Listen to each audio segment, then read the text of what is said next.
Oi, gente, boa noite, tudo bom?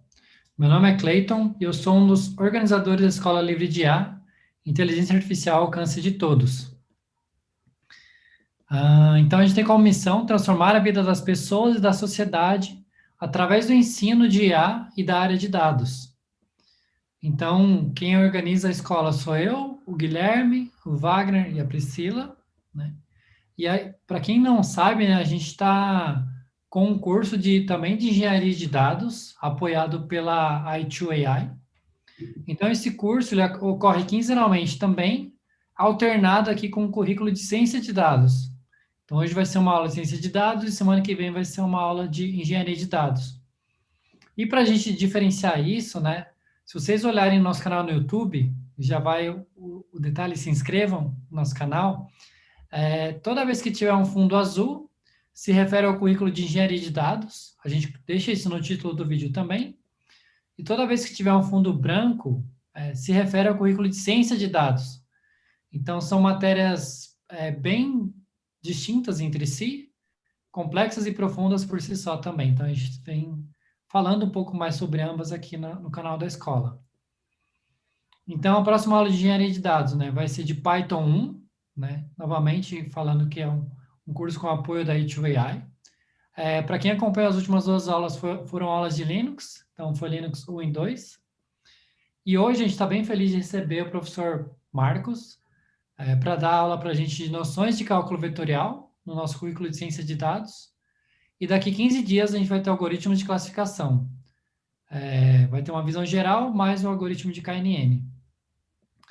Então, né, eu já mandei aqui o link também. Então, os nossos cursos têm certificado, mediante presença em 75% das aulas, né, dividido em módulos.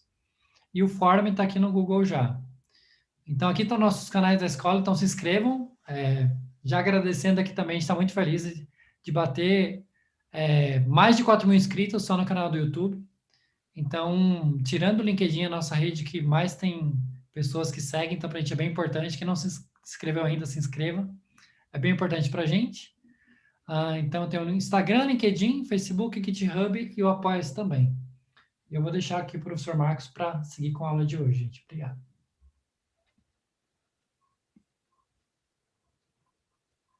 Pronto? Manda ver.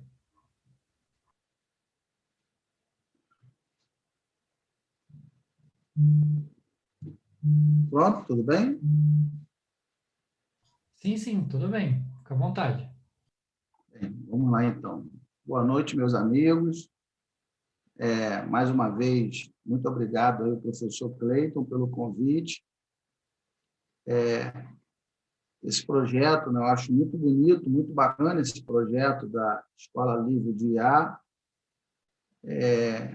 Assim como eu falo lá na nossa comunidade, lá na Casa da Pesquisa Operacional, né, infelizmente, esse tipo de conhecimento que a Escola Livre de IA oferece, assim como da Casa da Pesquisa Operacional, infelizmente ainda é um conhecimento extremamente técnico, né, específico, e que, para você aprender, ou você precisa estar no âmbito acadêmico, né, ou você precisa estar no âmbito acadêmico, fazendo um mestrado, um doutorado, ou você precisa estar numa grande corporação, né, para aprender tanto pesquisa operacional quanto inteligência artificial.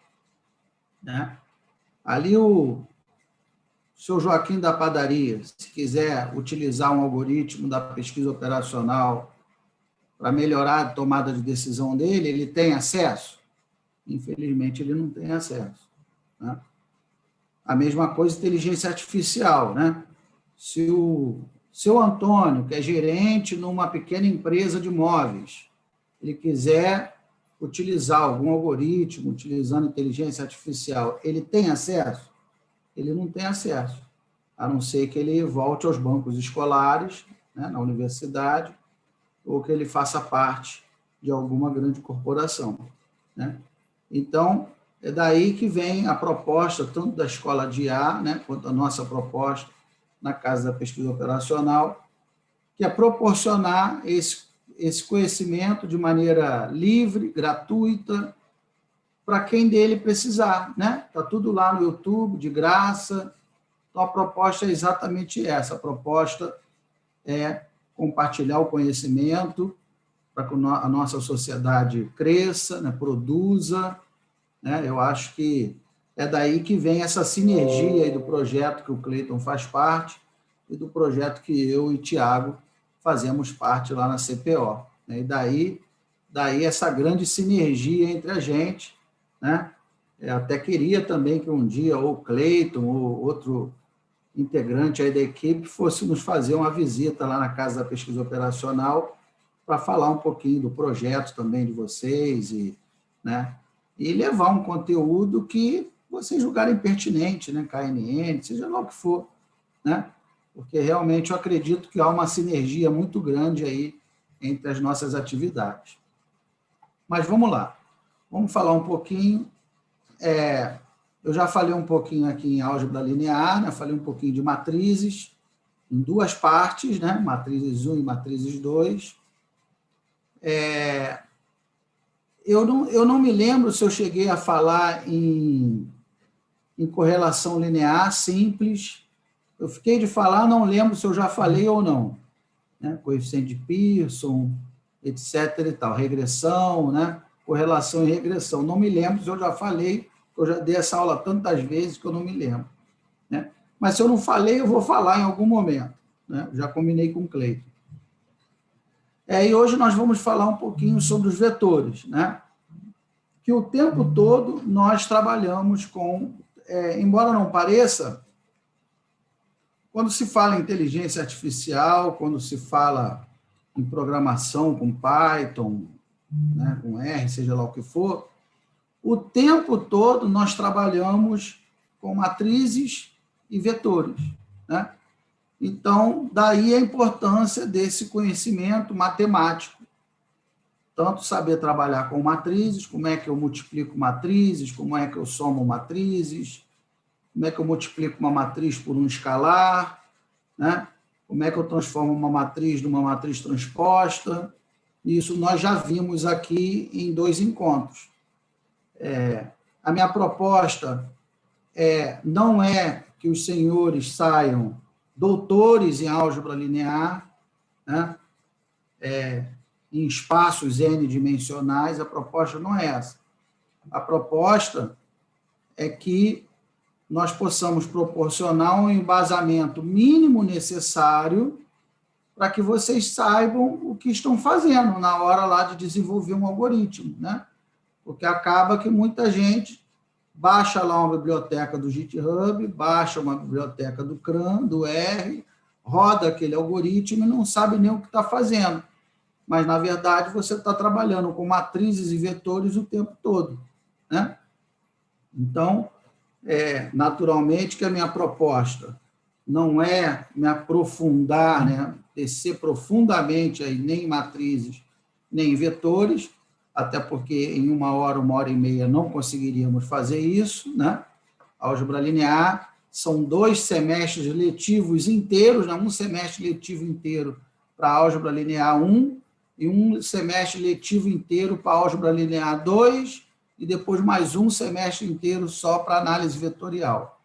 Então, eu não tenho o menor objetivo de me aprofundar no tema, mas eu vou dar algumas pinceladas que eu tenho certeza que irá ajudar a quem está aí começando, né, os seus primeiros passos aí na inteligência artificial, tá?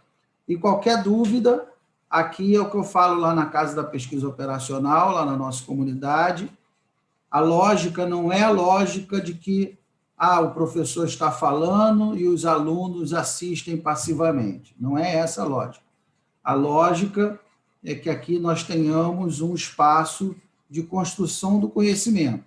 Então, está com dúvida, pergunta, só que para perguntar tem que abrir o microfone e perguntar, porque eu não estou vendo o chat na hora que eu compartilhar a minha tela. Então, abre o microfone, professor, não entendi como é que o senhor calculou o módulo desse vetor, o senhor pode repetir? Eu repito. Professor, então se eu fizer assim assado, dá certo? Eu vou dizer, dá, não dá. né?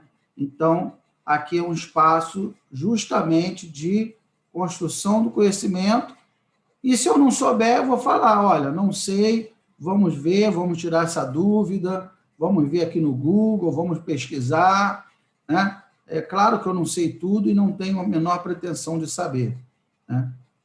Eu acho que todos nós somos eternos aprendizes e é isso que nos dá essa condição humana, né? E o grande lance é justamente essa iniciativa da Escola Livre de IA de poder proporcionar esse conhecimento para vocês, tá?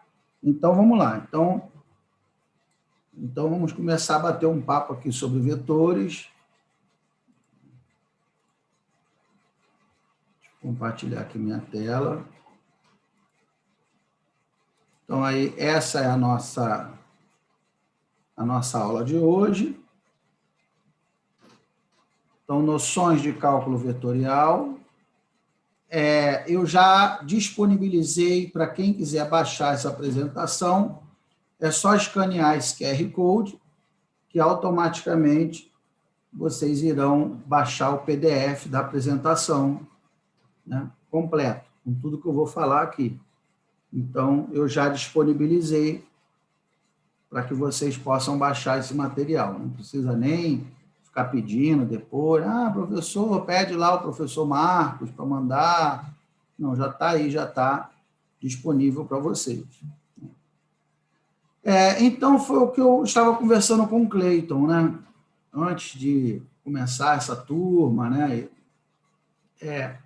Eu identifico que nós temos um problema que muita gente se propõe a estudar inteligência artificial, a estudar ciência de dados, e falta o embasamento matemático mínimo necessário, né?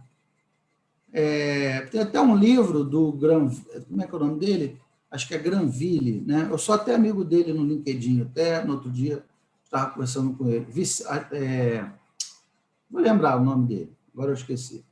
Autor de um livro muito conhecido, acho que é Como se tornar um cientista de dados, um negócio assim.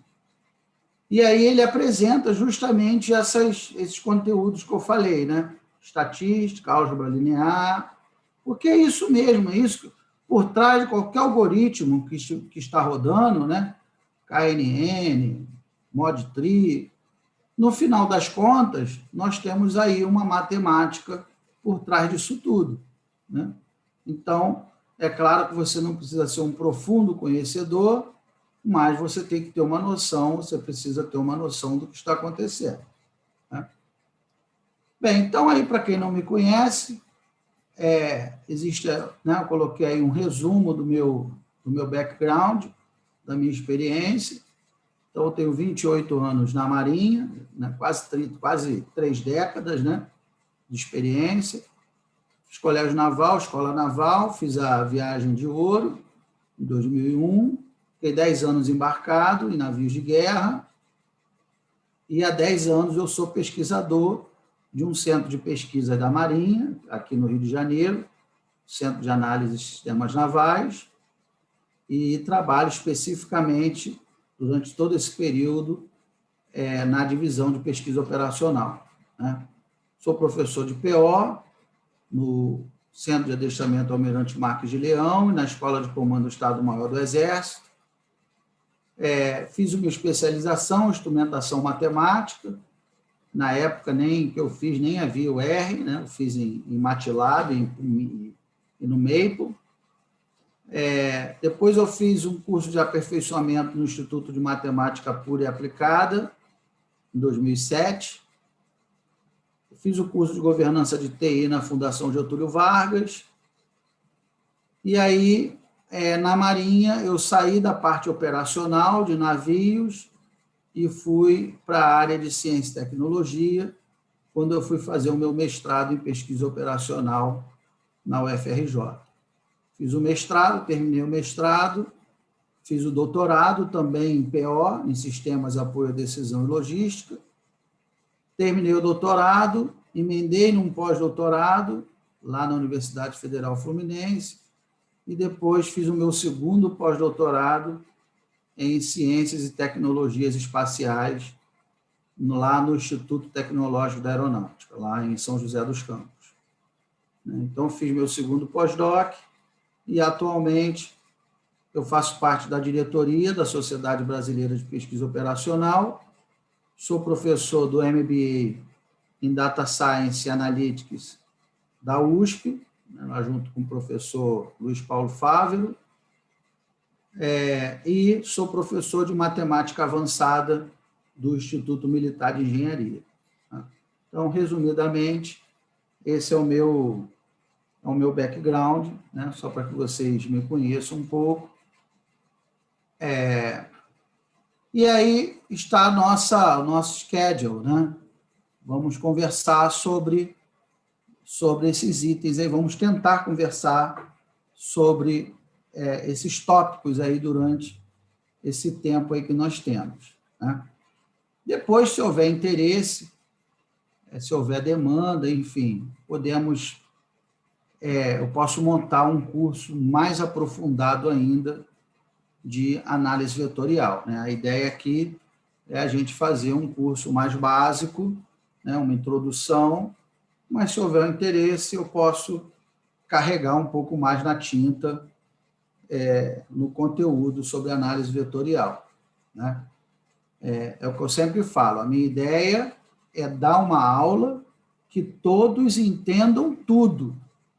Para mim, nunca fez o menor sentido o professor que entra numa sala, fala 1, 2, 3 horas e ninguém entende nada. Isso, para mim, é uma loucura, chega a ser doentio. O professor está ali para ensinar, para orientar. Se ele chega, fala, 2, 3 horas e ninguém entende nada, isso é uma loucura, Isso não tem a menor razão de ser. Então, eu gosto de ir bem passo a passo, desde o início, de tal maneira que eu tenha certeza absoluta que todo mundo está entendendo o que eu estou falando. Falando nisso, eu recomendo que quem puder pegue lá um caderno, um pedaço de papel, um bloco, caneta, lápis, borracha, calculadora ou telefone, nem se usa mais calculadora hoje em dia, porque aqui durante a nossa aula eu vou dar um tempinho para nós fazermos aí alguns cálculos básicos, algumas contas, porque eu acredito que a gente só aprende praticando. Você ficar ouvindo passivamente o que eu estou falando, você vai entender na hora, mas amanhã já não lembra de mais nada do que eu falei. Então, é importante fazer ali a atividade, fazer a continha na mão, porque aí você amanhã vai lembrar do que você aprendeu. Então, essas são as nossas referências. Para quem estiver começando, eu recomendo o livro de Geometria Analítica do Steinbrück, que é muito didático. Eu já uso esse livro há muitos anos na graduação. Do Paulo Interle também é muito bom, Vetores de Geometria Analítica. E quem quiser usar uma droga mais pesada, quem quiser já tiver estudado nesses dois livros, no Steinbrück e no Paulo Interle, e quiser uma coisa mais pesada, pode estudar lá no livro da coleção Schaum, o Murrell e Spiegel, que é um livro sensacional, Foi o livro que eu estudei aí no meu período do doutorado. Então, vamos lá, eu sempre mostro esse meme, É claro que é uma brincadeira, mas é uma brincadeira que tem um fundo de verdade, Muita gente ali quer paquerar, quer ficar flertando com data science, enquanto que, na verdade, a matemática básica está ali abandonada, Então, tem que tomar muito cuidado para não flertar com data science na hora errada, A gente precisa dar uma atenção especial para a matemática básica, porque senão nós estaremos com um grande problema, igual esse, né, esse rapaz aí dessa foto, né? Provavelmente ele vai entrar numa enrascada. Então, vamos lá. Então, vamos começar a conversar um pouco sobre vetores, né? Normalmente, a gente via essa parte de vetores lá no ensino médio. Isso não é matéria nem de faculdade, isso é matéria de ensino médio. Quando nós estudávamos no primeiro ano a parte de mecânica, né? Quando nós estudávamos lá mecânica, né, física 1, mecânica, normalmente nós víamos aí essa parte de vetores. Só que o ensino está tão ruim, né, está tão sofrível nas escolas, que a maioria dos jovens não está tendo nem física, ou se está tendo uma porcaria, né? Então, vamos lá. Então, vamos começar a conversar um pouquinho aqui. Então, vamos lá. Vamos começar falando aqui sobre a definição de um vetor. O que é um vetor, né? O vetor, ele é um ente matemático, né? Deixa eu escrever aqui, ó. O vetor, ele é um ente matemático que ele tem 3 atributos básicos, né? Todo vetor ele tem que ter o quê? Ele tem que ter o módulo, direção e sentido, né? Módulo, direção e sentido. Então, em inglês, módulo, né? A gente chama de magnitude. Então, módulo ou magnitude é a mesma coisa. Então, módulo, direção e sentido. Então, por exemplo, quando eu falo que um corpo tem uma massa de 5 quilos, isso aqui é uma grandeza vetorial? Isso não é uma grandeza vetorial, isso é uma grandeza escalar. Por que ela é uma grandeza escalar? Vou botar aqui, ó. Ela é uma grandeza escalar. Porque eu não preciso não existe a direção e o sentido de 5 quilos, né? Só o módulo, né? Só a intensidade já define a grandeza, né? Então, é o que nós chamamos de grandeza escalar. 5 quilos. Acabou. Não preciso dizer para onde vem, para onde vai os 5 quilos. 5 quilos são 5 quilos. É a mesma coisa eu falo, o Cleiton tem 1,72 m de altura. Acabou, não preciso dizer mais nada, a grandeza já está definida. Então, aí temos uma grandeza escalar. Esta mesa tem 2 metros quadrados de área. Acabou, é uma grandeza escalar. Agora, o vetor não. O vetor, obrigatoriamente, eu tenho que dar um módulo, direção e um sentido. Por quê? Por exemplo, vamos ver aqui na letra B, ó, uma força de 23 newtons. Eu falo assim, eu vou aplicar uma força de 23 newtons, eu tenho aqui um corpo, por exemplo, e falo para você assim, tenho aqui um corpo de massa M, e falo para você assim, eu vou aplicar uma força de 23 newtons sobre esse corpo. O que acontece? Aí você vai falar, depende. Depende da direção e do sentido dessa força, tá? Porque se eu aplicar essa força de 23 newtons para cá, 23 newtons para cá, provavelmente esse corpo ele vai se deslocar da esquerda para a direita. Tá? Se eu aplicar essa força de 23 newtons para cá,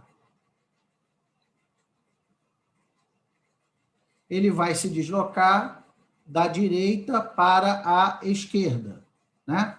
Ele vai se deslocar da direita para a esquerda, se a força de atrito permitir. E se eu aplicar essa força para cá, o que vai acontecer? Ele não vai se deslocar, né? Então, observem que o valor é o mesmo, 23 newtons, mas o efeito que esse vetor causa é diferente. Por que é diferente? É diferente porque eu estou lidando com 3 vetores diferentes. Esse aqui é um vetor F1, esse aqui é um vetor F2, esse aqui é um vetor F3. A única coisa que eles têm em comum é a magnitude, é o módulo, né? Porque a direção e o sentido são completamente distintos. Eles só compartilham do mesmo módulo, né? Então, eu estou lidando com 3 vetores distintos. Então, essa que é a diferença entre uma grandeza escalar e uma grandeza vetorial. A grandeza escalar, por si só, ela já está definida. 5 quilos. Não existe direção em sentido de 5 quilos, né? Uma mesa de 2 metros quadrados. Uma grandeza escalar, né? Agora, quando eu falo uma força de a velocidade é uma grandeza vetorial, né? Eu falo, o carro passou com uma velocidade de 100 km por hora. Aonde o carro chegou? Depende. Qual era a direção e o sentido do carro? Era norte, sul, leste, oeste? Não adianta você me dar só o módulo da velocidade. Você tem que me dar a direção e sentido para eu saber para onde que o carro foi, né? Tudo bem até aí? Então, a primeira coisa é isso que eu preciso entender. Bem, então aí vamos dar alguns exemplos, né? Então, normalmente, nós representamos um vetor dessa maneira aqui. A gente trabalha muito com isso, em Python, em R, né? A gente trabalha o tempo todo com vetores.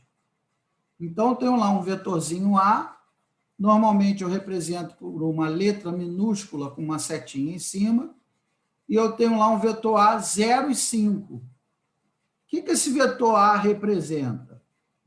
Graficamente, esse vetor A é o seguinte, ó. Eu vou ter aqui, ó.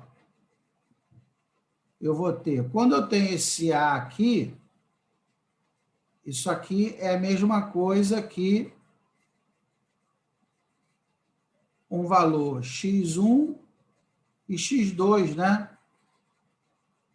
Eu vou ter uma tupla, x1 e x2, que aí representa o quê? Eu vou ter aqui x1,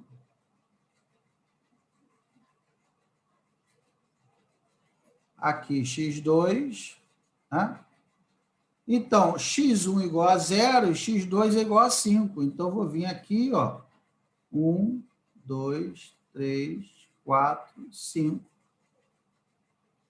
Então, esse meu vetor, né? Deixa eu pegar ele aqui. Deixa eu mudar aqui a cor. Então, esse meu vetor, ele estará aqui, ó. Esse aqui é o meu vetor A, ó.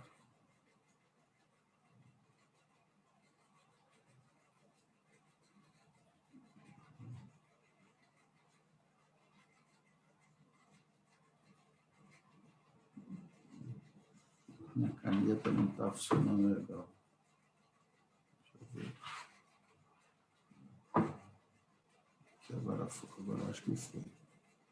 Então, esse aqui é o meu vetor A, ó.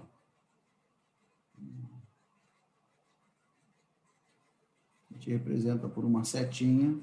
Esse é o meu vetor A, ó, o x1 dele é 0 e o x2 é 5 unidades, né? X e Y, x1 e x2. Um outro exemplo lá, o B, o 3 e o 4, né? Então, eu tenho ali um outro vetor, 3 e 4. Então, 3 e 4, como é que eu vou pegar? Então, eu vou pegar lá x1. X1 está aqui no eixo das abscissas, né? 3 e 4. Então, eu vou pegar lá 1, 2, 3, está aqui. E 4. 4 está aqui, né? Está aqui assim, né? 4 está aqui. Então, vou pegar aqui, ó. Cruzamento aqui desses dois, né? Vai dar esse ponto aqui, né? E aí, o meu vetor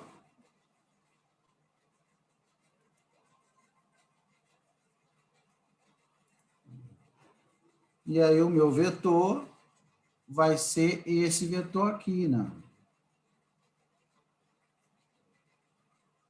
Vai ser a diagonal aqui desse... Minha caneta não está me ajudando.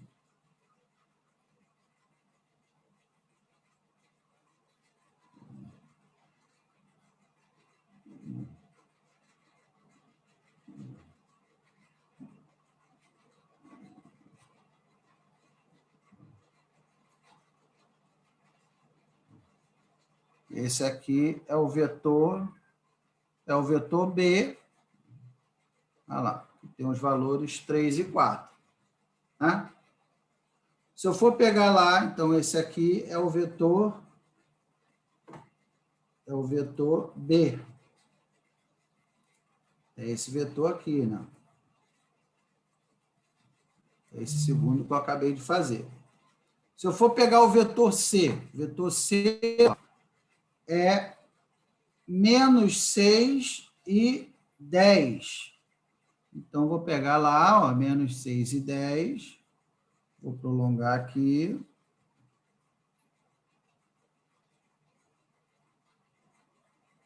O eixo x1. Vou prolongar para cá. Né? Então, menos 6. Então, vou pegar aqui, ó, menos 1, menos 2, menos 3, menos 4, menos 5, menos 6. Então, está aqui o menos 6. Reparem, olha só a nuance, né?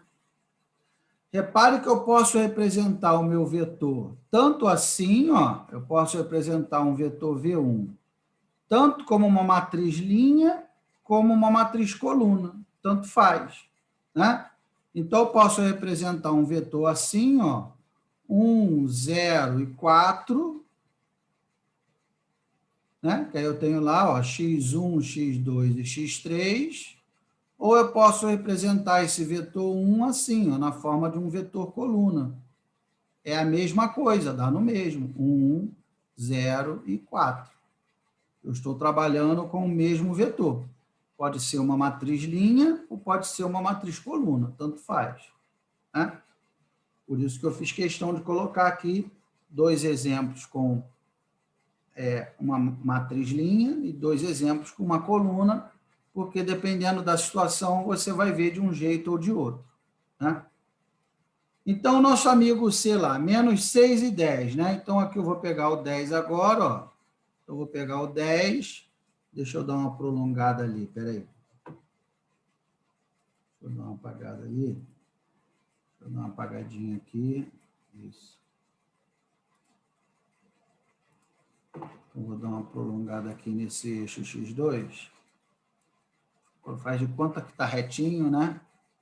Tem um problema sério de coordenação motora, mas tudo bem. 6, 7, 8, 9, 10. Então, está aqui, né? Então, o nosso amigo aqui, o nosso vetor C, ó, vai ser esse vetor aqui, né? Tchan, tchan, tchan, tchan, tchan, tchan, tchan.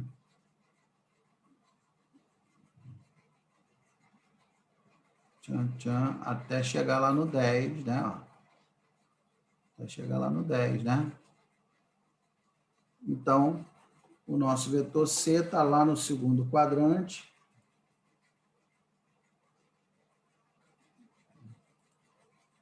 Então, vou pegar ele aqui, ó. Então, ele vai lá, ó, tchan, até chegar aqui. Esse é o nosso vetor C.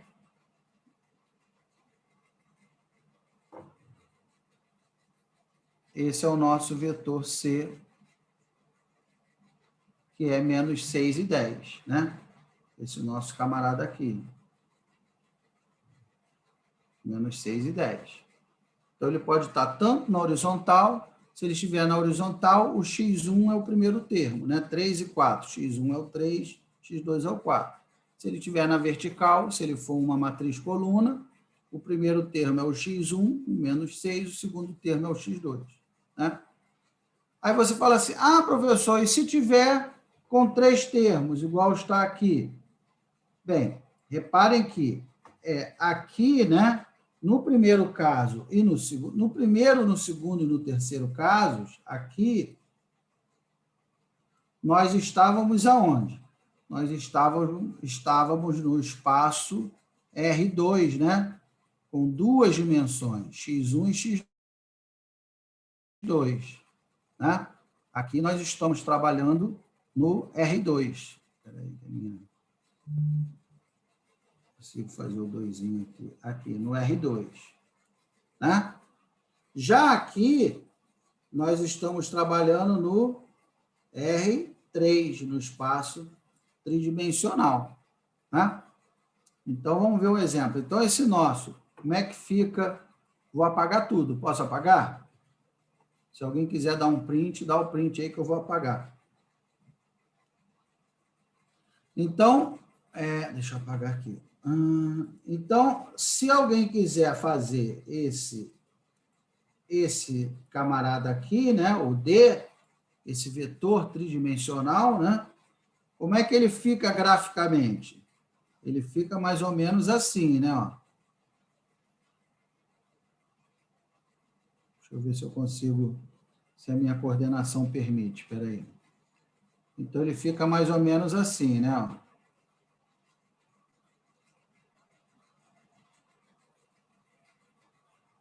Então, vamos colocar aqui x1, x2 e x3. Né? Então, o x1 é 2. Então, aqui, 1, 2. Né? Aqui, ó, x1, x2 e x3. Então, o x1 é 2, o x2 é 5.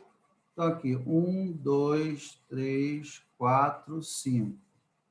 Então, está aqui o meu x2. Então, eles dois já se cruzam onde? Eles já se cruzam aqui, não. Nesse pontinho aqui, né? E o x3 é 7. Então, aqui, ó, 1, 2, 3, 4, 5, 6, 7. Então, vou pegar aqui, traçar aqui uma paralela, subir aqui uma vertical, tem um pontinho aqui, e o meu vetor ele vai ser um vetor no espaço tridimensional, né? Não vai ser no espaço plano. Então, o meu vetor ele está aqui, ó.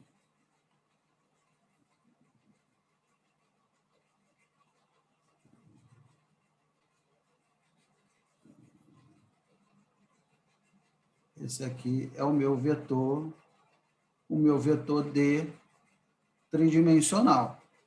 Né? Então, se tiver só duas dimensões, x1 e x2, ele está no plano. Se tiver três dimensões, x1, x2 e x3, ele é um vetor tridimensional. Ele está no R3. Né? Tudo bem até aí? Todo mundo entendeu? Essa história de poder ser uma matriz linha, matriz coluna, o que é uma grandeza escalar, o que é uma grandeza vetorial, todo mundo entendeu? Está tranquilo? Podemos prosseguir? Enquanto ok. Tá? Então, vamos lá. E aí eu coloquei uma observação, são as propriedades dos vetores. Olha só, observe que um vetor ele pode ser transladado, mas ele não pode ser rotacionado, né? Pela própria definição de vetor. Então, aqui, ó, vamos dar um exemplo. Vamos pegar aqui a nossa... Vamos dar aqui um exemplo, então. Então, vamos supor que eu tenho aqui...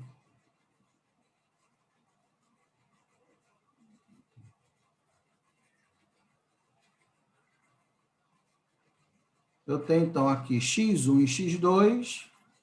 Aí eu vou pegar, por exemplo, aquele vetor B igual a 3 e 4, por exemplo. Né? 3 e 4. Então, está aqui 1, 2, 3. 1, 2, 3, 4. Né? Então, meu vetor está aqui. Está aqui o meu vetor. Está aqui o meu vetor B. Observe o seguinte, observem que eu posso pegar esse meu vetor e transladar ele para onde eu quiser. O que é transladar? Eu posso pegar esse meu vetor que está aqui e trazer ele mais para cima, por exemplo, se eu quiser, né? Eu posso pegar esse vetor, minha canetinha não está indo. Eu posso pegar esse vetor e puxar ele mais para cima, né? Desde que eu mantenha essa propriedade dele, desde que ele continue com o mesmo módulo, direção e sentido. Ou seja, ele tem que continuar aqui assim, né? Ele tem que continuar, ó. Ele tem lá, ó, aqui ele tem 3 e aqui ele tem 4. Então, ele tem aqui o mesmo módulo, né?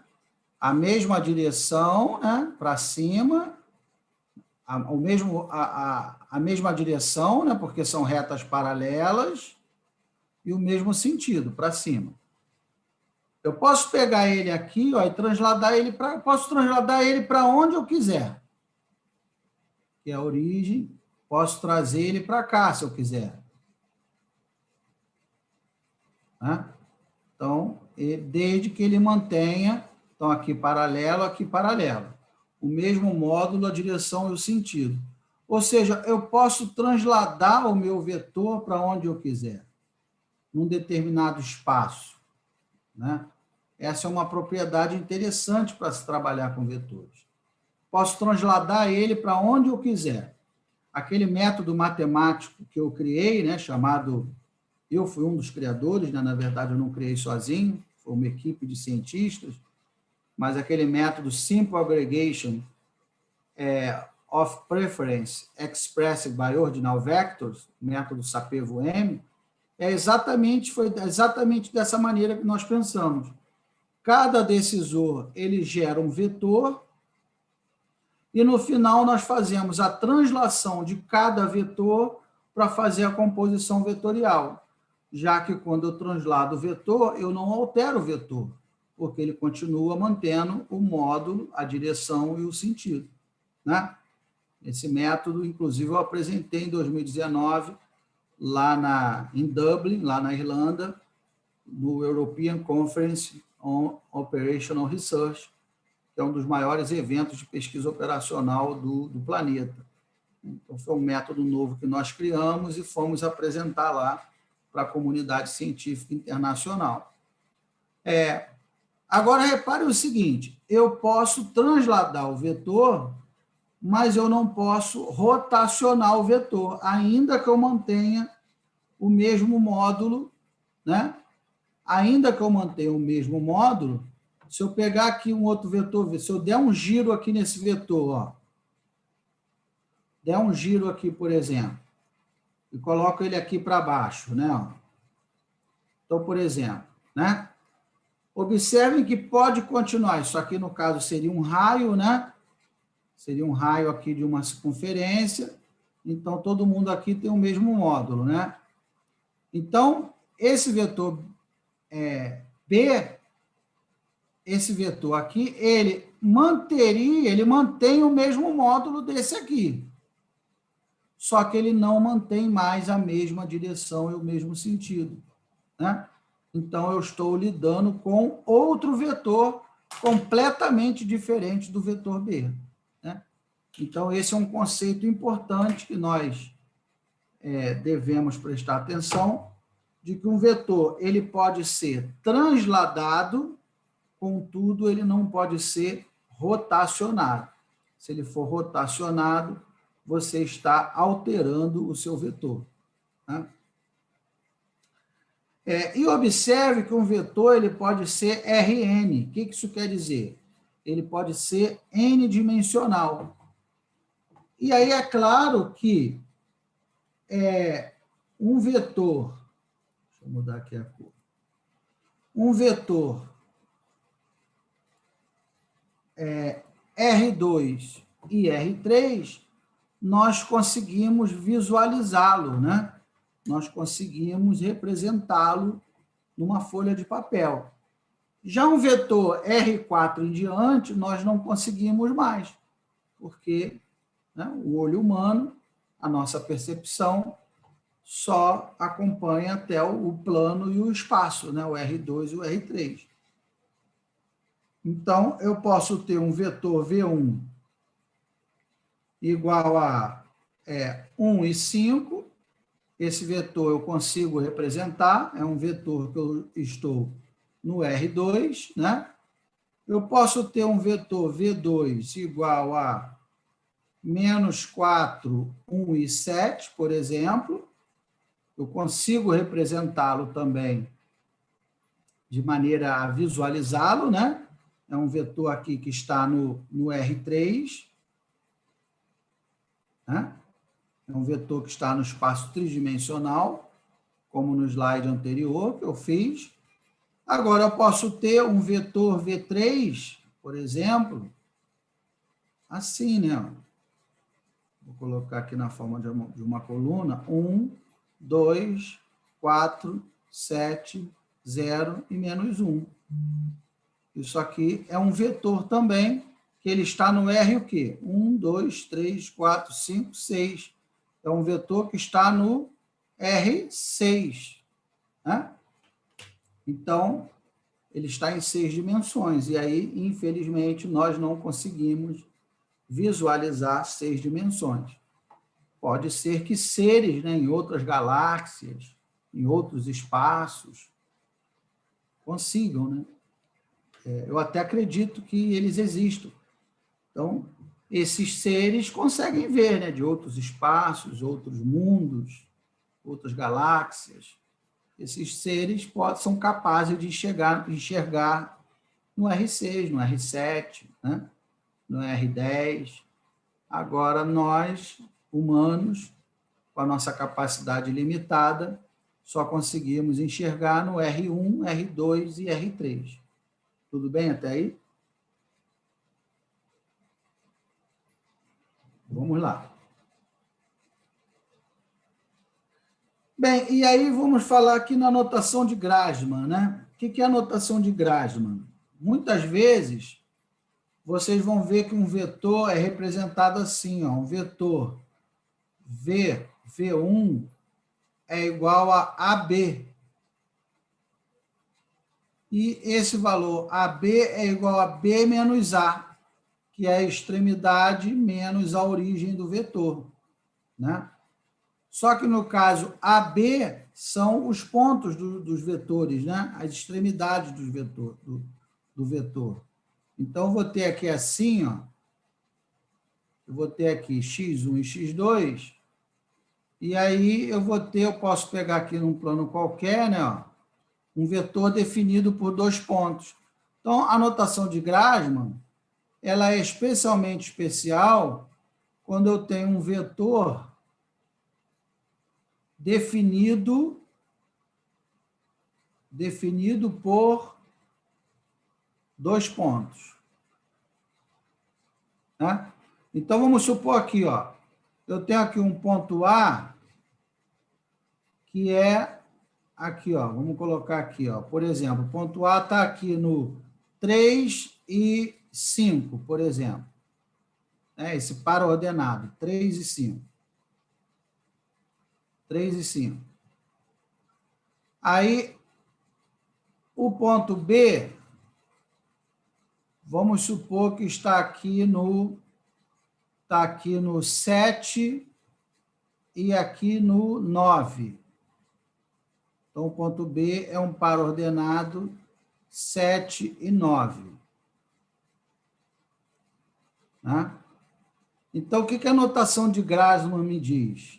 Então, esse aqui é um vetor AB, definido por esses 2 pontos. Então, meu vetor V é igual a AB. Né?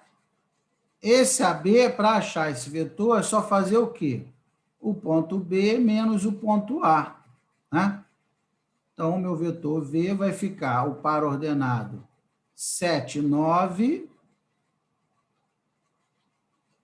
menos o par ordenado 3, 5. né? Então, meu vetor V vai ficar 7 menos 3, 4. E 9, ó, esse 7 menos 3, e 9 menos 5. 9 menos 5, 4. Então, aí está o meu vetor AB, ó, 4, 4. Né? Reparem só a nuance, né? Muita gente confunde isso. Muita gente confunde isso. Cadê? Cadê, cara? Aqui. Aqui, esse 3 e 5, isso aqui é um par ordenado. É um ponto no plano. É exatamente esse ponto A. Não é um vetor. É um par ordenado que representa o ponto A. Esse outro aqui é um ponto também, o 7 e 9. É um par ordenado que representa o ponto B. Agora, se eu quiser pegar um vetor AB, com origem no ponto A e extremidade no ponto B, né? Então, aí eu terei um vetor AB, basta eu pegar as coordenadas do ponto B e subtrair, né, menos as coordenadas do ponto A. E aí eu vou achar o vetor AB, que é esse vetor aqui. Esse valor aqui, isso aqui não é um... Aqui, esse é um ponto, esse é um ponto. Mas esse aqui não é um ponto, esse aqui é um vetor. Né? Esse aqui é o vetor 4, 4, né? Peraí, deixa eu tentar desenhar aqui. Então, muita gente se confunde um pouco na hora de diferenciar isso.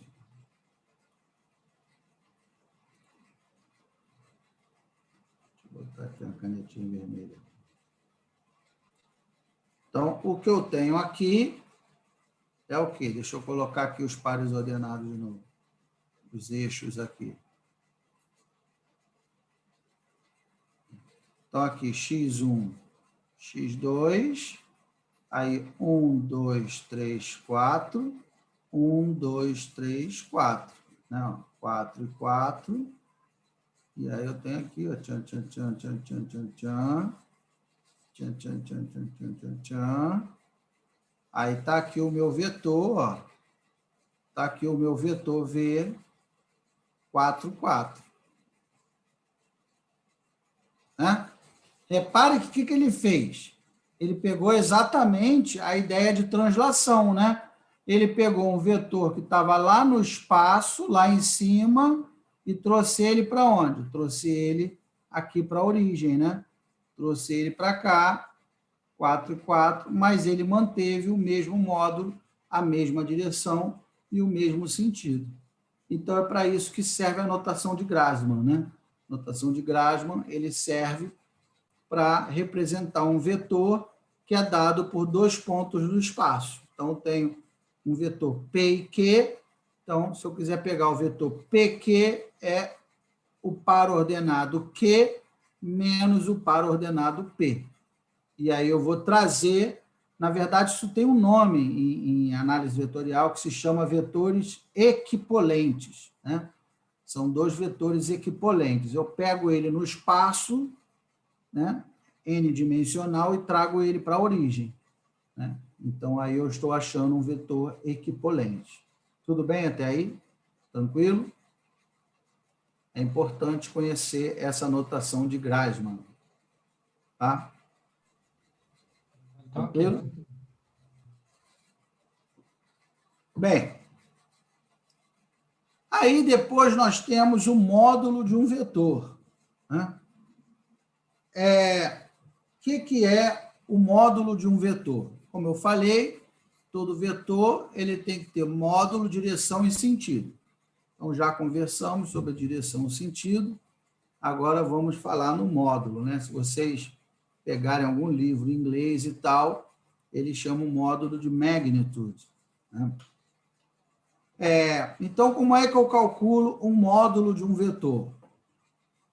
É uma fórmula muito conhecida desde a nossa do ensino fundamental, né?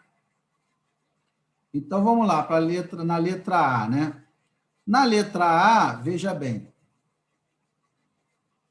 tenho aqui x2 e aqui x1. x1. Então, como o x1 é 0 e o x2 é 5, 2, 3, 4, 5, o meu vetor está aqui em cima mesmo, né? Meu vetor é esse vetor aqui, né?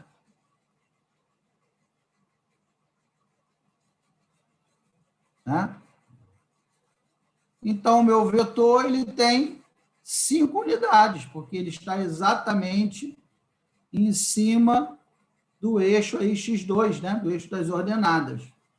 Então, o módulo do meu vetor A, módulo de A, é igual a 5 unidades. Isso vai acontecer toda vez que nós tivermos, isso no R2 que eu estou falando, né?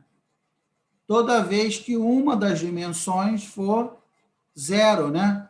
Vamos supor que eu tenha aqui um outro vetor f, que seja, vamos mudar agora aqui, né? Que seja 7 e 0. O módulo dele vai ser 7. 7 unidades. Por quê? Porque eu tenho ele aqui, né? 1, 2, 3, 4, 5, 6, 7. Então, ele está aqui o meu vetor. Então, esse aqui é o meu vetor f, né? Então, se ele for 0 e alguma coisa, por exemplo, 0 e 10, o módulo dele é 10, porque a primeira dimensão é 0. E se ele for um valor qualquer e 0, né? Por exemplo, sei lá, 13 e 0, o módulo dele é 13. Né? Agora, nesse outro caso aqui, o B, que é 3 e 4, como é que nós vamos resolver? Então, vou fazer aqui.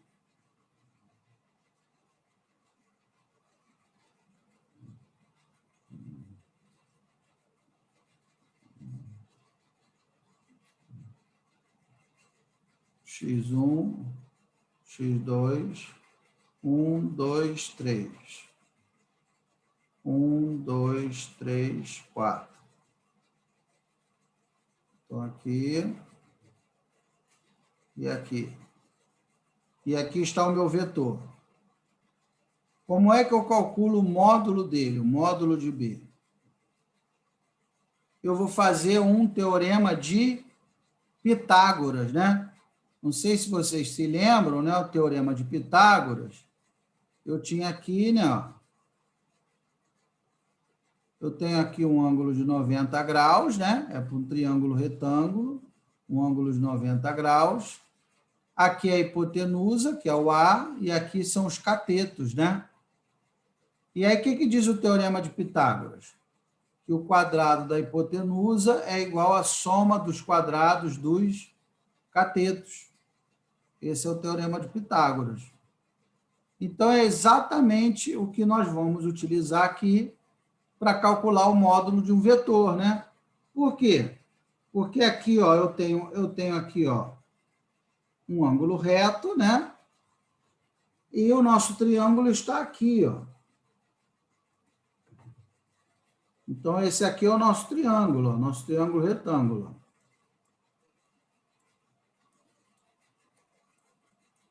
Né? Aqui está o nosso triângulo retângulo. Então, aqui nesse cateto, ele tem o tamanho de 3 unidades. E aqui, esse cateto, ele tem o tamanho de 4 unidades, né? Então, vou colocar lá, ó, o módulo de B ao quadrado é igual a 3 ao quadrado mais 4 ao quadrado, né? 4 ao quadrado. Então, o módulo de B ao quadrado é igual a 3 ao quadrado, 9, mais 4 ao quadrado, 16. Então, o módulo de B ao quadrado igual a 25, né? E aí, o módulo de B é igual a raiz quadrada de 25, né? Que é igual a 5. Então, esse é o módulo 5 unidades. Esse é o módulo do meu vetor C, né? E agora, e o vetor D, que tem, ele está no R3, ao invés de estar no R2. Eu vou calcular o módulo dele exatamente da mesma maneira, né? Então, o meu vetor D, se eu quiser calcular o módulo de D, ou seja, se a gente quiser generalizar, deixa eu botar aqui, peraí. Se a gente quiser generalizar, a gente pode. Eu posso dizer o seguinte, ó. Vamos lá, vamos generalizar. Que dado um vetor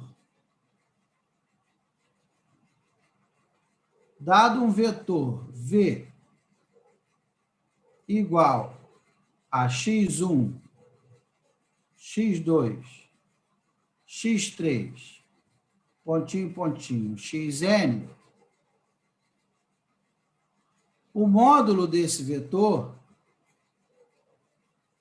será igual, né? O módulo desse vetor será igual a raiz, né? Enésima. Eu vou ter aqui a raiz de x1 ao quadrado mais x2 ao quadrado mais x3 ao quadrado e por aí vai, mais xn ao quadrado.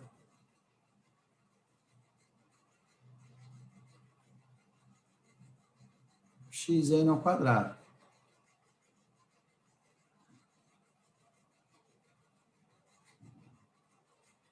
Raiz quadrada de x1 ao quadrado. Então, a gente pode generalizar isso, né? É uma distância euclidiana no n-dimensional, né? Que não é tão difícil de demonstrar, né? Por exemplo, no R3. No R3 não é difícil de demonstrar, porque no R3, por exemplo, né? Você tem aqui, ó, vamos supor. Você tem aqui, ó, só para vocês entenderem, ó. Vamos supor que eu tenho aqui um paralelepípedo, né? Só para a gente entender o que a gente está fazendo. Então, aqui, um paralelepípedo. Então, aí eu quero calcular, por exemplo,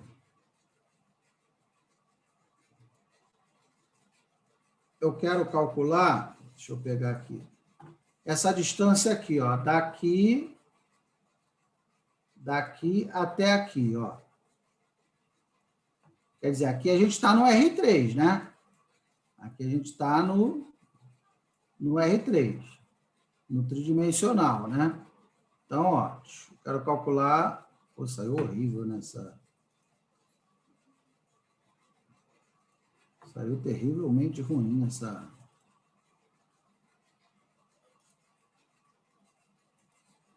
Deixa eu ver se eu consigo desenhar melhor.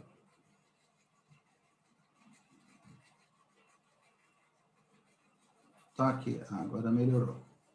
Quero calcular o módulo dessa distância aqui. Vou chamar aqui de módulo de D. Como é que eu vou calcular? Bem, eu tenho essa distância aqui, né? Então, o meu paralelepípedo é o seguinte, eu tenho aqui, vamos chamar aqui de x1, tamanho disso, né? Tamanho disso aqui, x1. Vamos chamar o tamanho disso aqui, x2, né? E aqui a altura dele, x3. né? Bem, essa altura x3 é igual a essa aqui, ó. É igual a essa aqui. Tá aqui, x3, né? Observem que se eu descobrir essa diagonal aqui, ó, eu tenho um triângulo retângulo aqui, né? Ó. Né? Eu tenho um triângulo retângulo aqui. Então, aqui é o que eu quero descobrir.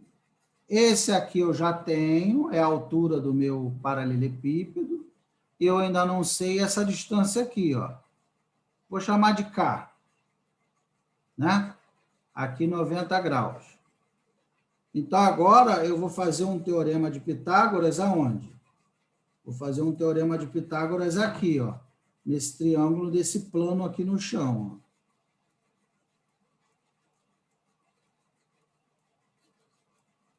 Tá? Se eu fizer um teorema de Pitágoras ali,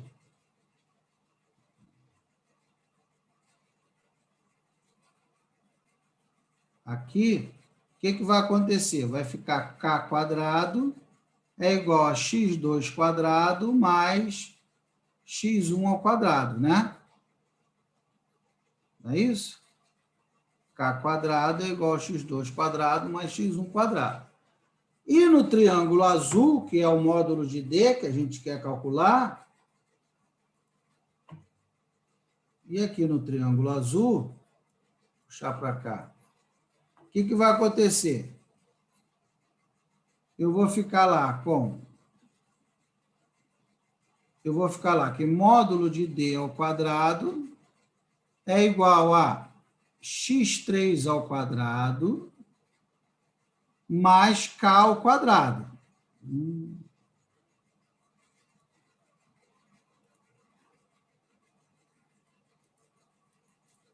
Mais k ao quadrado.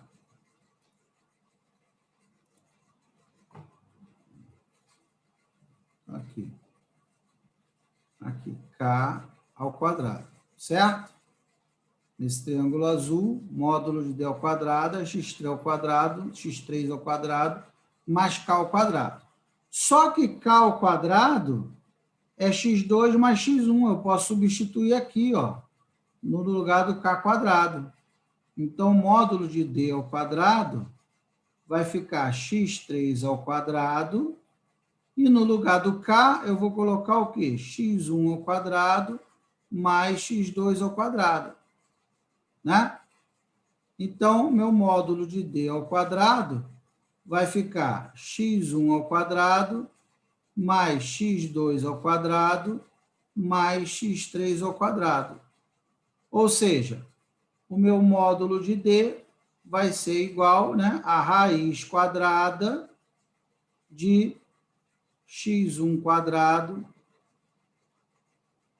mais x2 ao quadrado mais x3 ao quadrado. Tá aqui. É exatamente o que eu quis demonstrar, essa generalização que eu fiz aqui em cima, que dado um vetor V, x1, x2, x3, xn, o módulo de V é igual a raiz quadrada de x1 ao quadrado mais x2 ao quadrado mais x3 ao quadrado, pontinho, pontinho, mais xn ao quadrado. Né? Então, eu fiz a demonstração particular para vocês no caso do R3. Né? Então, nesse caso, ó, então vamos ver como é que vai ficar. Então, nesse caso, vamos lá, eu vou fazer... Deixa eu ver como é que está o nosso tempo aqui. Ah, já está apertado já. Então, aqui, vou fazer a letra D aqui, o vetor D, para vocês verem. Então, o nosso vetor D vai ser o quê? O nosso vetor D vai ser igual a raiz quadrada de 2 ao quadrado, o módulo dele, né? Mais, vou botar aqui, ó, o módulo D, módulo de D, mais 5 ao quadrado, mais 7 ao quadrado. Está aqui raiz. Então, módulo de D igual a raiz de 4 mais 25 mais 49, né? 25, 49 dá 60, 5 com 4, 14, 74, 78, né? Raiz de 78. 78 não é quadrado perfeito, mas vamos ver. Se a gente fizer a decomposição dele, por 2 dá 3, sobra 1, né? Desce o 8, 18. 39, né? 2 vezes 39 dá 78. Aí já não dá mais por 2. Então, por 3.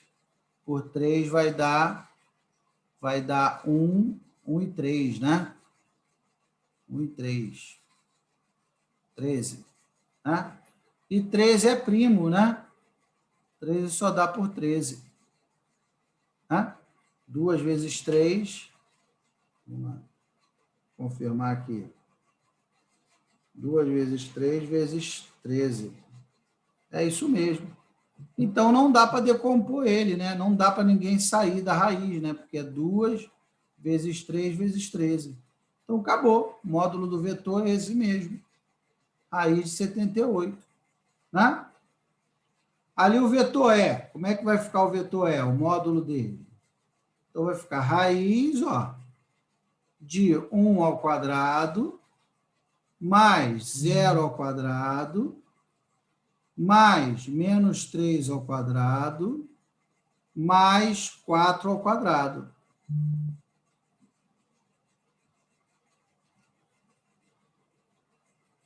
Então, o módulo de E vai ser igual a raiz, esse zero morreu, né? Porque 0 ao quadrado é 0, 1 ao quadrado é 1, menos 3 ao quadrado é 9, 4 ao quadrado é 16, né? Então, vai dar 26, 26 é igual a 2 vezes 13, né? Também não dá para sair nada da raiz. Então, tá lá.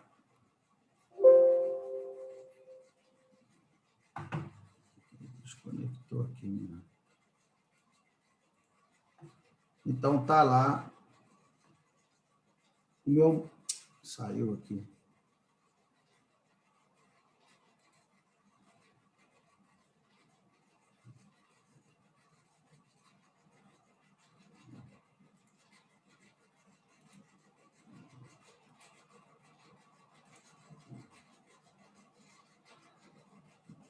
Está lá o meu módulo de E igual a raiz de 26.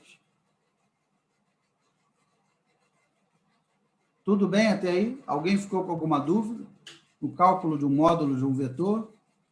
Se tiver um vetor n-dimensional, é igual a raiz quadrada de x1 ao quadrado, mais x2 ao quadrado, mais x3 ao quadrado, pontinho, pontinho, mais xn ao quadrado.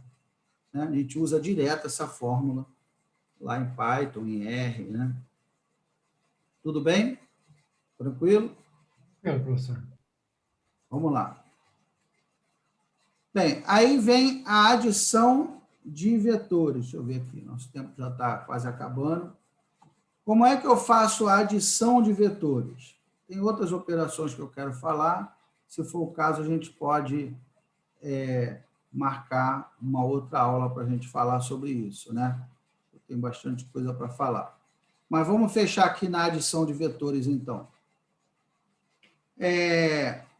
Repare o seguinte, se eu tiver um vetor D, né?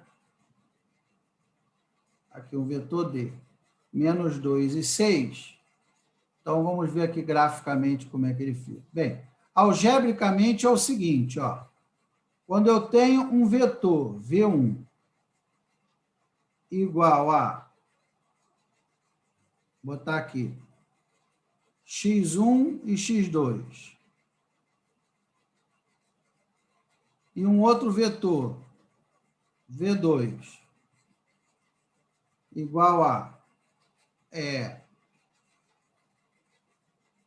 x3 e x4, por exemplo, né? Quando eu somar V1 mais V2,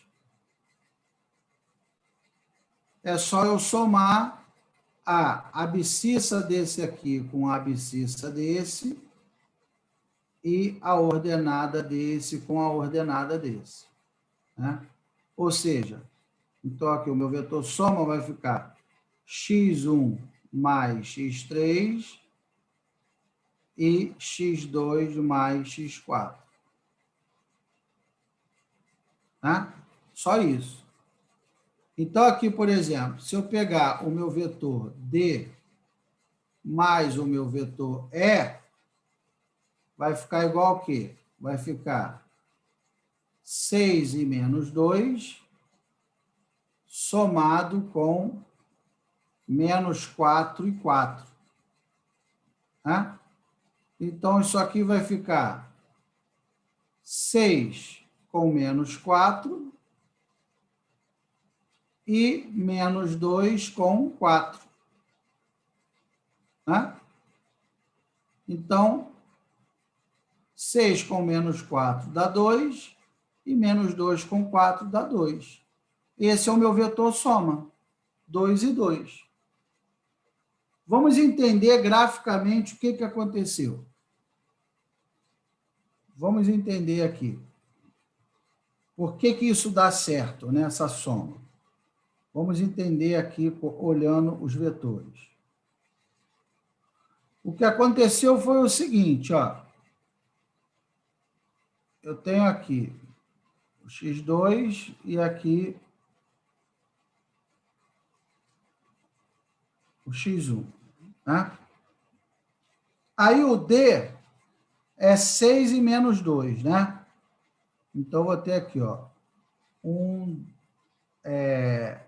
2, 3, 4, 5, 6. Né? Não, 6 positivo, fiz errado.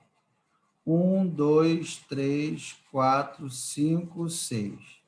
Então, está aqui 6 e menos 2.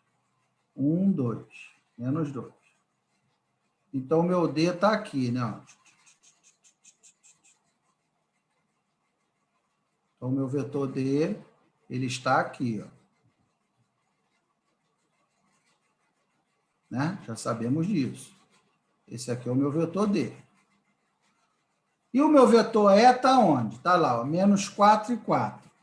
Então, eu vou pegar lá, ó, menos 4, ó, menos 1, menos 2, menos 3, menos 4, está aqui, menos 4, e 4 para cima, né? Então, 1, 2, 3, 4. Então, está aqui, 4. Então, ó, menos 4 e 4.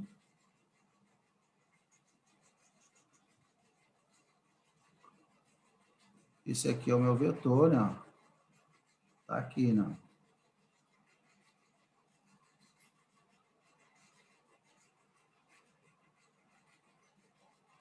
Esse aqui está o meu vetor, menos 4 e 4. Né? Esse aqui é o 6 e menos 2. Esse aqui é o menos 4 e 4. Nós já sabemos que um vetor ele pode ser transladado, mas ele não pode ser rotacionado. Se eu transladar ele, eu estarei achando o vetor equipolente dele, né? Então, eu posso pegar esse meu vetor aqui, por exemplo, o vetor E, e transladar ele para a extremidade do vetor D, né? Então, eu posso pegar esse vetor aqui recortar ele daqui e levar ele para a extremidade do D, desde que ele mantenha a mesma direção e o sentido, né? Então, vocês vão ver o seguinte, se eu transladar ele, se eu pegar ele e trouxer ele para cá, vai acontecer isso aqui, ó. Não. Observa, eu peguei ali o E e trouxe ele para cá, ó. Observe que eles são paralelos, né? Eu mantive a mesma direção, porque eles são paralelos, e o mesmo sentido, para a esquerda, né? Eu só tirei o E daqui e trouxe ele para a extremidade do D, né? E aí nós temos aqui uma composição vetorial, né? Eu tenho aqui o meu D e tenho aqui o meu E. E aí, como é que é a regra da composição vetorial? A regra da composição vetorial é que o meu vetor resultante ele tem que ter extremidade na origem do primeiro, ele tem que ter origem na origem do primeiro e extremidade na extremidade do último, né? Então, o meu vetor resultante está aqui, né? Ó. Esse é o meu vetor resultante. Né? Ó. Vou botar aqui um Rzinho. Esse é o meu vetor resultante. Ó. Ele tem origem na origem do primeiro vetor e extremidade na extremidade do último vetor. E se vocês observarem bem, quais são as coordenadas desse vetor? Ele está aqui, ó, 2 e aqui 2. 2 e 2, ó, que foi exatamente o que nós calculamos aqui. Né? Então, primeiro eu entendo algebricamente aqui, né? Ó, aqui nós fizemos algebricamente, né? Algebricamente.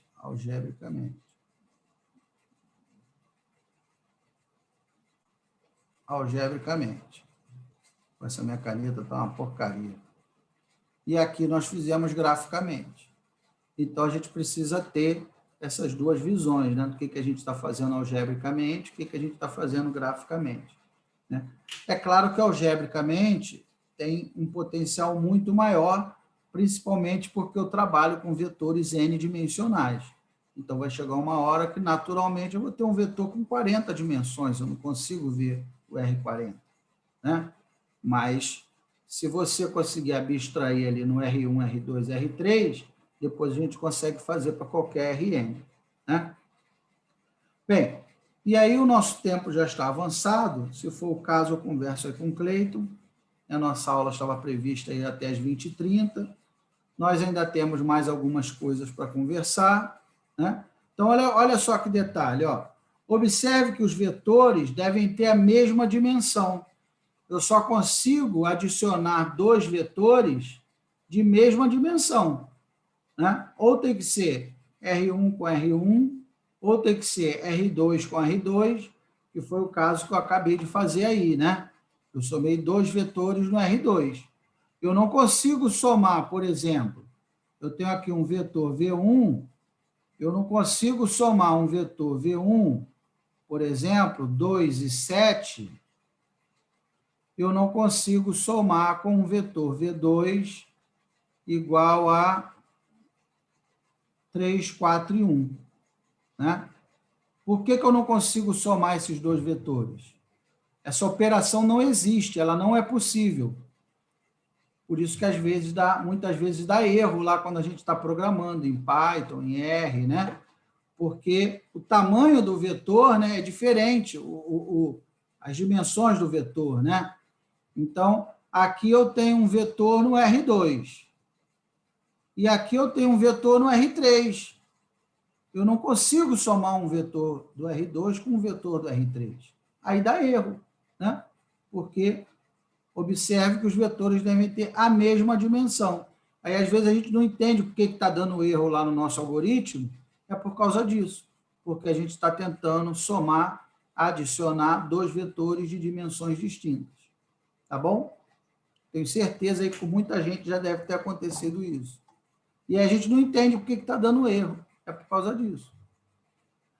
Bem, aí nós temos mais algumas coisas para conversar, que é a multiplicação de um vetor por um escalar, que é uma operação que nós fazemos muito também em ciência de dados. Né? A composição vetorial, como é que é a regra para fazer a composição vetorial. Eu meio que já até falei aí na adição, mas é preciso dar um pouco mais de detalhes. Né? E aí o cálculo do versor de um vetor, que é uma operação que em ciência de dados a gente faz muito, que é pegar um vetor de mesmo modo dado a partir de um dado vetor, né, com módulos de direção e sentido, eu calculo o versor dele. O que é o versor de um vetor? O versor de um vetor é um vetor de módulo 1, módulo unitário, e que tem a mesma direção e sentido de um vetor dado. Porque quando ele tem módulo 1, fica mais fácil de eu trabalhar algebricamente com ele. Eu consigo esticar o vetor, diminuir o vetor, transladar ele, então fica mais fácil por ele ter módulo unitário, né? Então, isso é o que a gente precisa falar, tá? Aí eu ia dar algumas atividades, podemos fazer na próxima aula. Uma dica, vendendo aqui um pouco do meu jabá, né? Uma dica que eu quero dar para vocês, quem quiser aprender um pouco mais de ciência de dados e de pesquisa operacional, é a nossa comunidade, a Casa da Pesquisa Operacional, coordenada por mim e pelo professor Tiago Marques. Quem quiser acessar, está aí o QR Code. E lá nós temos centenas de vídeos com vários modelos matemáticos, método Analytic Hierarchy Process, método TOPSys, problema do caixeiro viajante, algoritmo de Kruskal, aí tem redes neurais artificiais, simulação de Monte Carlo, aí tem em Python, em R, está tudo lá no nosso canal da Casa da Pesquisa Operacional, tudo de graça, tudo aberto, tudo disponível para quem quiser aprender um pouco mais sobre modelagem matemática, tá? E no período de 2 a 6 de agosto, nós teremos na nossa comunidade da Casa da Pesquisa Operacional, teremos a 6ª semana da pesquisa operacional. Vai ser uma semana, uma imersão na PO, com lives todos os dias, 2, 3, 4, 5, 6. Então, no dia 2, o professor Euclides vai falar sobre programação linear. Depois, no dia 3, o Miguel vai falar sobre apoio multicritério, a decisão. Depois, dia 4, o Tiago vai falar sobre teoria dos grafos. Depois, eu vou falar na teoria da decisão. E, por último, o Cláudio vai falar em previsão de demanda, sempre utilizando o Python, o R, seja lá o que for, sempre utilizando aí alguma ferramenta, tá? Então, era isso que eu tinha para falar, né? Se o Cleiton aí achar interessante, nós podemos marcar aí numa próxima oportunidade, né? Eu termino aí essa parte até versor de um vetor, e aí nós aproveitamos o tempo ali que sobrar para fazer alguns exercícios, tá? Se alguém tiver alguma dúvida, eu estou à disposição.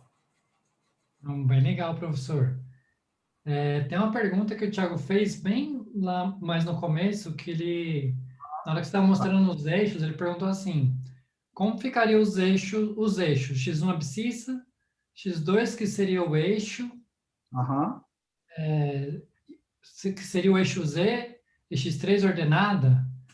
Aí ele perguntou a nomenclatura dos eixos do gráfico, X1 horizontal, X2 eixo de profundidade, X3 vertical. Como ficariam os nomes? Se você tem dois eixos, X1 e X2, o X1 é o eixo das abscissas, né? E o X1 é a abscissa e o X2 é a ordenada. Ponto. Ou seja, o X1 é o X e o X2 é o Y. Você tem dois eixos, né? Se você tem três eixos, X1, X2 e X3, é como se você tivesse X, Y e Z. Então, o X1 é a abscissa, o X2 é a ordenada e o X3 é o Z, né? Ali a cota, como se fosse a altura, né? O Z, X1 é a abscissa, X2 ordenada e X3 é o Z, é a cota, é a altura, né? Vamos dizer assim, grosseiramente falando, né? Deu para entender? X1, X2 e X3 é X, Y e Z. X3 é o Z. Tirou a dúvida? Tranquilo? Sim. Thiago, se ficar na dúvida, é só dar um toque. Professor, a gente queria agradecer, então, bastante aí. Acho que não teve mais dúvidas aqui, eu estou vendo. Obrigadão. Eu vou só dar uns recados aqui, eu vou deixar para você encerrar a aula. O Thiago entendeu. Então, né, acompanhe nossos canais, se inscreva aqui no YouTube, Instagram, LinkedIn, Facebook, GitHub. O material de hoje Eu também vou subir no GitHub da escola, então vai ficar disponível aquele material que o professor colocou no começo. Seguindo aqui, para quem não conhece também, conheça a nossa trilha de BI, que é um curso exclusivo que a gente tem para apresentar Power BI, Tableau, Alteryx e Pentaho. É um curso bem, com várias horas, várias ferramentas e bem em conta mesmo. E até a próxima, vou deixar para o professor encerrar e brigadão pela aula aí, professor. Bem, meus amigos, eu que agradeço, agradeço ao Cleiton por abrir esse espaço, né? Foi um prazer estar aqui com vocês mais uma vez. Espero que tenham entendido. O mais importante, o que eu fico preocupado, qualquer aula que eu dou, seja lá na Universidade Federal Fluminense, seja no Instituto Militar de Engenharia, seja no ITA, qualquer aula que eu dou, eu faço questão que todo mundo esteja comigo, passo a passo, entendendo o que eu estou falando. E na minha cabeça não faz sentido um professor dar uma aula que ninguém entende, né? Só está perdendo o tempo dele e o tempo dos outros, né? Então, espero que eu tenha ajudado vocês nessa trilha, aí, nessa caminhada de formação de ciência de dados. Continue, porque é importante esse embasamento matemático.